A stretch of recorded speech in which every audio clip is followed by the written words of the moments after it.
Dinala ko sa Bicos kasi nung high school ako, nag-abot ako ng Bicos.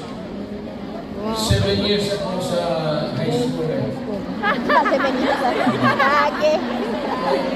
Graduate school na doon. Umabot talaga ako ng Bicos. Siguro ako nag-graduate. Tapos yung picture mo na yung mama. Bagay. Totoo lang. Hindi ako nothing to be proud of. Alam ka ninyo, presidente ninyo, 7 years high school.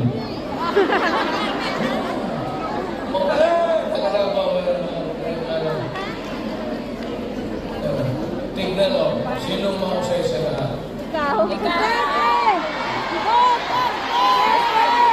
Kasi nag-aral ako ng matagal sa high school talaga. Tapos ko ng 7 years, para master ko yung buhay.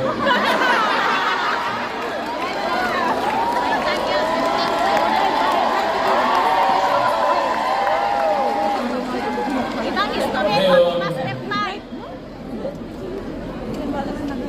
noon, punta ako dito, ang pamilya, ang kaming kilala.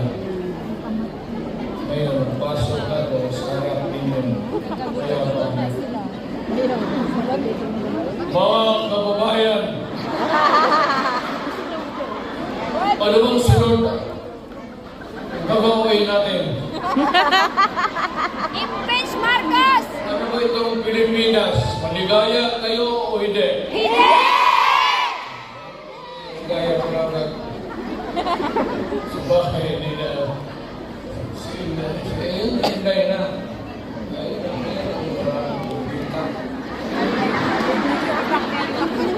di ba sinabi ko sa inyo, sino yung mga matatanda dito na?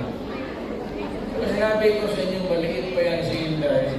Sinabi ko sa inyo, maldita yan, bantay kayo. So, hindi na nila nagtumpok ng pulis. Oo, binugtugan niya.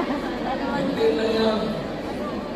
Hindi, yung nakita lang ninyo sa TV, marami yung binugbog yung mga driver namin.